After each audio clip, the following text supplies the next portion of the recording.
Halo semuanya, pada kesempatan kali ini kita akan belajar mengenai gangguan ginjal akut progresif atipikal. Yuk simak video berikut ini.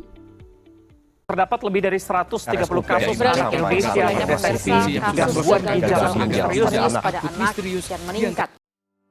Data dari Ikatan Dokter Anak Indonesia atau IDAI pada bulan September tahun 2022, terdapat 74 kasus acute kidney injury progresif atipikal yang telah dilaporkan. Penyakit ini ditemukan sebagian besar pada anak laki-laki dengan usia di bawah 6 tahun tanpa riwayat komorbid. Kasus tersebut, pola perjalanan penyakitnya tidak seperti AKI yang lazimnya terjadi pada kelompok usia anak di bawah 6 tahun dan progresivitasnya tergolong cepat, sehingga membutuhkan intervensi segera. Masyarakat dan fasilitas kesehatan harus memiliki kewaspadaan dini terhadap kasus acute kidney injury progresif atipikal dengan menerapkan deteksi dini pada anak dengan penurunan jumlah urin, serta dilanjutkan dengan pemeriksaan laboratorium dan tata laksana penyakit. Kementerian Kesehatan mencatat per tanggal 1 November tahun 2022, dari 304 pasien penderita gangguan gagal ginjal akut di 27 provinsi, ada sebanyak 159 jiwa meninggal dunia. Gagal ginjal akut adalah gagal ginjal yang terjadi secara tiba-tiba atau kerusakan ginjal yang terjadi hanya dalam waktu beberapa jam atau beberapa hari. Gagal ginjal ini menyebabkan penumpukan produk limbah dalam darah dan menyulitkan ginjal untuk menjaga keseimbangan cairan yang tepat di dalam tubuh. Apa saja sih penyebab gagal ginjal akut itu? Penyebab gagal ginjal akut atau GGA diklasifikasikan dalam 3 kategori, yaitu prerenal, renal, dan postrenal. Untuk prerenal, penyebabnya yang pertama karena kehilangan cairan tubuh seperti pada kondisi diare dengan dehidrasi berat, muntah, maupun perdarahan. Yang kedua, penggunaan obat-obatan tertentu seperti golongan ACE inhibitor, CoA-ins atau pereda nyeri, dan ARB. Yang ketiga, penurunan fungsi ginjal seperti denyut jantung terlalu cepat atau terlalu lambat. Selanjutnya, perubahan struktur ginjal karena usia lanjut serta adanya hipertensi kronis. Untuk penyebab gagal ginjal akut kategori renal dapat disebabkan karena peradangan pada ginjal atau glomerulonefritis, alergi obat-obatan tertentu seperti antibiotik, OA-ins ataupun kaptopril, adanya infeksi seperti bakteri, virus, dan jamur, serta penyumbatan pada pembuluh darah. Selanjutnya, penyebab gagal ginjal akut kategori postrenal disebabkan karena adanya penyumbatan pada kandung kemih dan saluran urin. Hal ini dapat diakibatkan karena adanya batu ginjal, tumor, kristal urat, maupun gumpalan darah. Penyakit yang mendasari gagal ginjal akut atipikal sangat beragam dan berbeda antar kelompok usia anak-anak. Pada kelompok balita, penyebab gagal ginjal akut atipikal adalah gangguan hemodinamik seperti diare dengan dehidrasi, shock pada infeksi, serta kelainan ginjal dan saluran kemih yang berat. Sedangkan pada anak yang lebih besar hingga remaja, gagal ginjal akut atipikal lebih banyak disebabkan oleh penyakit ginjal seperti peradangan pada ginjal atau glomerulonefritis akut. Beberapa gejala gagal ginjal akut atipikal diantaranya yaitu penurunan kesadaran atau cenderung mengantuk, demam dengan suhu lebih dari 37,5 derajat Celcius, tekanan darah tinggi, dan nafas yang cepat. Kemudian juga disertai dengan pembengkakan pada kelopak mata, perut atau genital, yaitu skrotum pada laki-laki atau labia pada perempuan.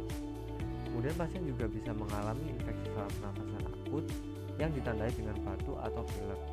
Juga mengalami infeksi saluran cerna yang ditandai dengan mual atau muntah. Kemudian pasien juga bisa ditemukan adanya tanda-tanda dehidrasi. Apabila gejala tersebut muncul, maka orang tua dapat pergi ke fasilitas kesehatan tingkat pertama untuk dilakukan pemeriksaan dan edukasi untuk memantau tanda bahaya umum dan pemantauan jumlah dan warna urin, yaitu warna pekat atau kecoklatan. Pasien harus segera dirujuk ke rumah sakit apabila ditemukan gejala klinis berupa urin berkurang kurang dari 0,5 ml per kilogram berat badan per jam dalam 6-12 jam, atau tidak ada urin sama sekali selama 6-8 jam pada siang hari. Terapi obat gagal ginjal akut atipikal berdasarkan tata laksana klinis oleh Kemenkes RI 2022 menyatakan pasien yang berusia kurang dari 18 tahun dan mengalami tanda-tanda infeksi seperti demam, diare, mual, muntah, sesak nafas, batuk dan pilek perlu melakukan pemeriksaan ureum dan kreatinin. Jika hasil pemeriksaan ureum dan kreatinin tinggi, maka perlu dilakukan pemeriksaan laboratorium berupa bukti infeksi COVID-19 akut atau lampau dan penanda inflamasi.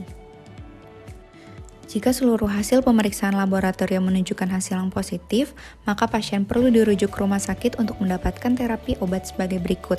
Yang pertama adalah intravena imunoglobulin atau IVIG dengan dosis 1-2 gram per kilogram berat badan dalam dosis tunggal atau dibagi 2 hari jika terdapat keterbatasan pemberian cairan.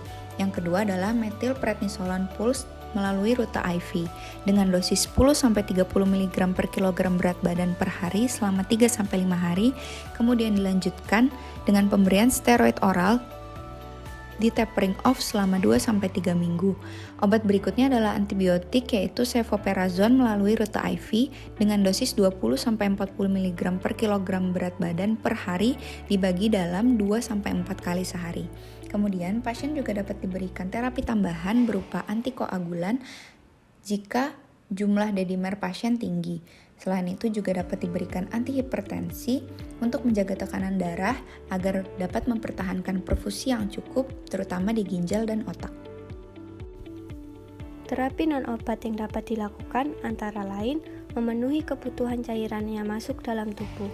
Pemenuhan kebutuhan cairan dapat dilakukan di rumah sakit dengan pemberian cairan kristaloid isotonik untuk memperbaiki ketidakseimbangan elektrolit, atau pemberian cairan dapat berupa minuman dan makanan yang berbuah seperti air putih, susu, atau jus buah.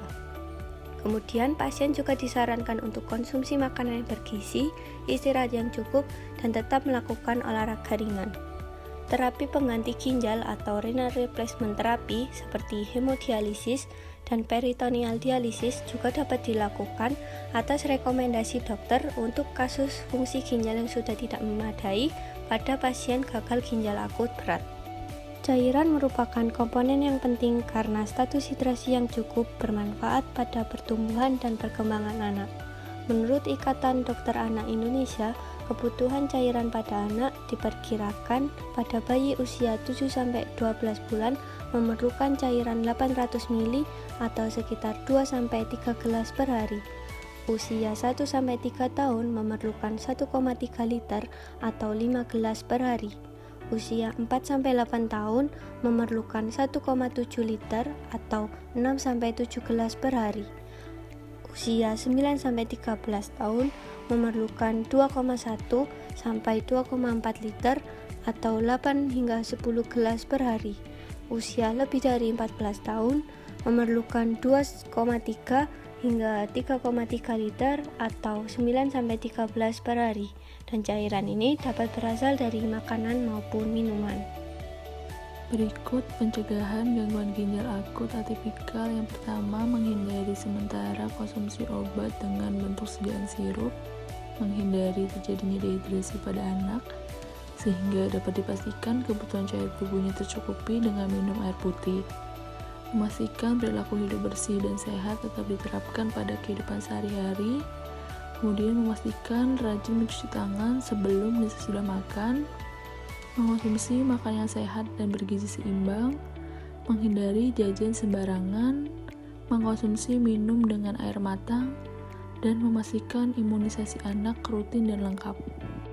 Bagaimana? Sudah paham bukan? Terima kasih sudah menonton video ini hingga akhir, semoga bermanfaat.